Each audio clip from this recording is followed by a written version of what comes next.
Hello everyone, আজকে আমি বানাবো পাটিসাপটা পিঠা। চলুন দেখতে থাকুন আমি কিভাবে পাটিসাপটা পিঠাটা বানাই। পাটিসাপটা পিঠা বানানোর জন্য আমি এখানে নিয়ে নিয়েছি দুটো নারকেল। নারকেলটাকে আমি কুড়িয়ে রেখেছি। আর এখানে আমি নিয়ে নিয়েছি পাটালি গুড় কিছুটা, কিন্তু আমি এতটা নেব, এতটা আমার লাগবে না। আমি এখান থেকে অর্ধেকটা নিয়ে নেবো পরিমাণ মতো, যতটা লাগবে। এই যে আমি এখানে কড়াই রেখে দিয়েছি, কড়াইয়ের মতো আমি এবার পুরটা বানিয়ে নেব।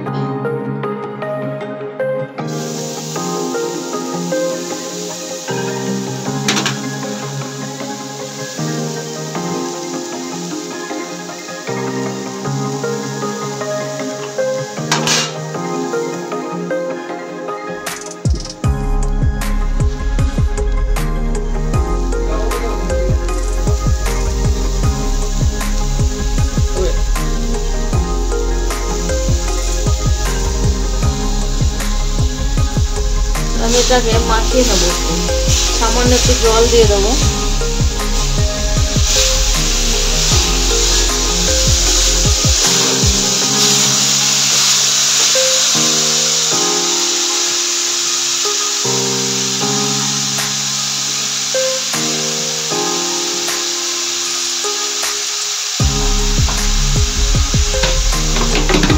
সামান্য একটু আমি জল দিয়ে দিচ্ছি।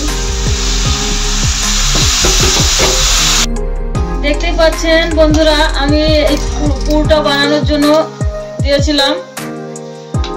পুরটা বানানো একদম পুরোপুরি রেডি। এবার আমি একটা প্লেটের মধ্যে উঠিয়ে নেব।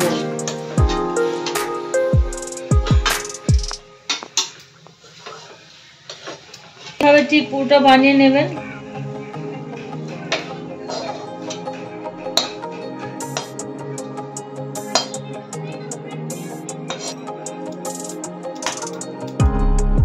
আমি এখানে নিয়ে নিয়েছি 1 বাটি ময়দা, আর 1 বাটি আমি নিয়ে নিয়েছি চালের গুঁড়ো, আর একটু সুজি নিয়ে নিয়েছি।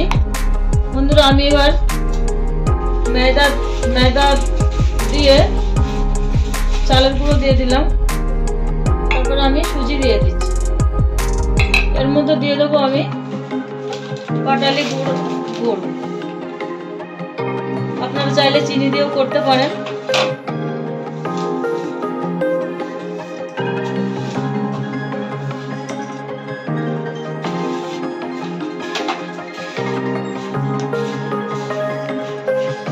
এটার মধ্যে আমি এবার দুধ দিয়ে একটা মিশ্রণ বানিয়ে নেব।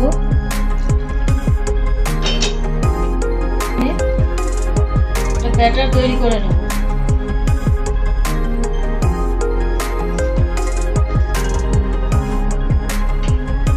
জায়গাটা আমার ছোট হয়ে গেছে, আমি এবার বড় জায়গা নিয়ে নেব।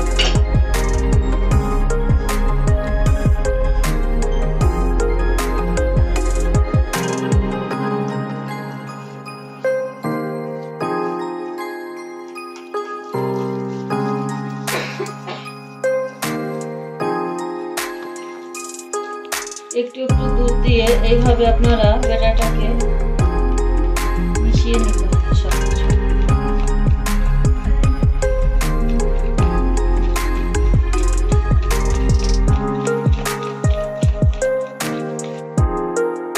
ব্যাটারটা আমি কেমন ভাবে তৈরি করেছি, ঠিক এরকম ভাবে তৈরি করতে হবে। বেশি পাতলাও না, গাঢ়ও না। আমার এদিকে তাওয়াটা আমি গরম হতে দিয়েছি। একটা ননস্টিকের তাওয়া নিয়ে নিয়েছি। তাওয়াটা গরম হয়ে গেছে, আমি একটু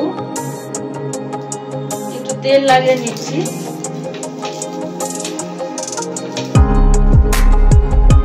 এরপর আমি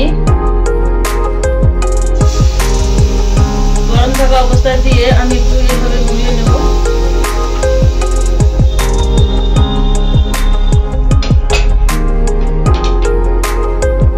এটা আমি 2 মিনিট অপেক্ষা করবো। এটা আমি নারকেলের পুরটা আমি দিয়ে দিচ্ছি।